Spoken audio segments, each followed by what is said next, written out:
ఆంధ్రప్రదేశ్ రాష్ట్రం గోదావరి జిల్లా పట్టిసీమ గ్రామంలో గోదావరి ఒడ్డున నిర్వహించబడుతున్న జ్యోతిరప్తోర్యామం బ్రహ్మశ్రీ విష్ణుభట్ల భీమశంకర స్వామిరాజులు గారి దంపతులచే నిర్వహించబడుతున్న ఈ యాగం యొక్క మొదటి రెండవ రోజు కార్యకలాపాలు ఈ విధంగా ఉన్నాయి.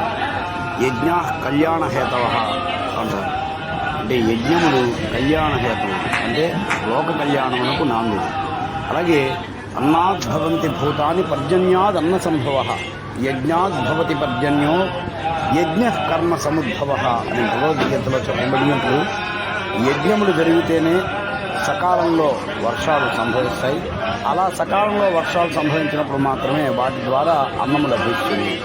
అంటే మనకు కావలసిన జీవరాశికి కావలసిన ఆహారం లభిస్తుంది. అందుకని యజ్ఞములు నిరంతరము జరుగుతూ ఉండాలి. అటువంటి సంకల్పాన్ని దృష్టిలో ఉంచుకొని ఎంతో కష్టమైన ఈ యజ్ఞ క్రతువులను అంటే సోమయాగాలు అంటారు వీటిని, ఈ సోమయాగ క్రతువులను నిర్వహించడం జరుగుతుంది. వీటికి నియమాలు అనేకం, ఎన్నో రకాల నియంత్రణలు ఉంటాయి. వారు సామాన్యుల్లాగా ఆ యజమానులు ఎవరైతే ఉన్నారో వాళ్ళు సామాన్యుల్లాగా ఎక్కడ పడితే అక్కడ సంచరించడానికి అవకాశం ఉండదు. వారు ఉభయకాలం సంఖ్యల్లోనూ అగ్నిహోత్రం చేయాలి. నిత్యాగ్నిహోత్రం, వారిని ఆహితాగ్నిలో అంటారు. వారిని దర్శించుకుంటేనే సమస్త పాపాలు నశించిపోతాయి. అటువంటి ఈ క్రతువును నిర్వహిస్తున్న ఈ ఆచార్య దంపతులు బ్రహ్మశ్రీ విష్ణుభట్ల భీమశంకర స్వామిరాజులు గారు దంపతులు. వీరితో నిర్వహించబడుతున్న ఈ క్రతువు మనం ప్రత్యక్షంగా చూడలేకపోయినా పరోక్షంగా అయినా సరే వీక్షించి తరించవచ్చు.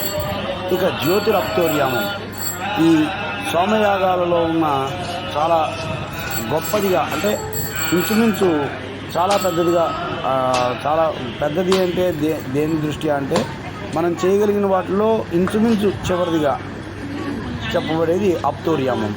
ఈ అప్తోర్యామం అనే కార్యక్రమం ఇక్కడ నిర్వహించబడుతుంది.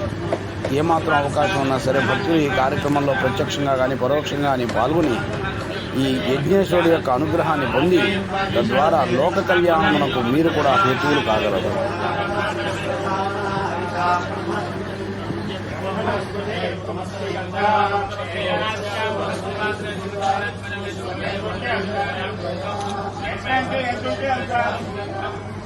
లోక కళ్యాణార్థం ఎన్నో శ్రమలు కోర్చి ఎన్నో నియమ నిబంధనలకు నిష్ఠాగతులై ఈ కార్యక్రమాలు నిర్వహించడం జరుగుతుంది. అంటే ఒక విధంగా చెప్పాలంటే వారి జీవితాన్ని త్యాగం చేసినట్లే.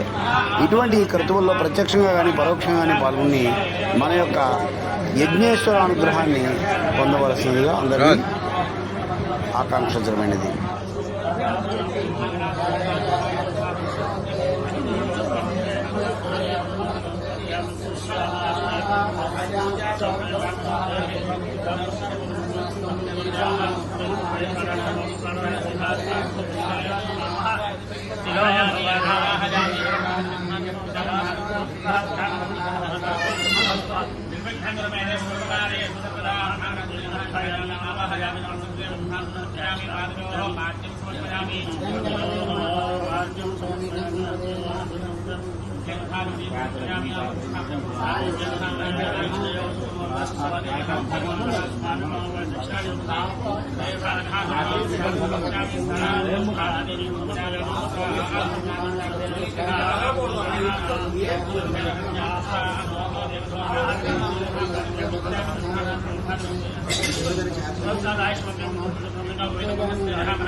ఆధ్వర్పాఠం అనాధ్వర్పాఠం అయింది.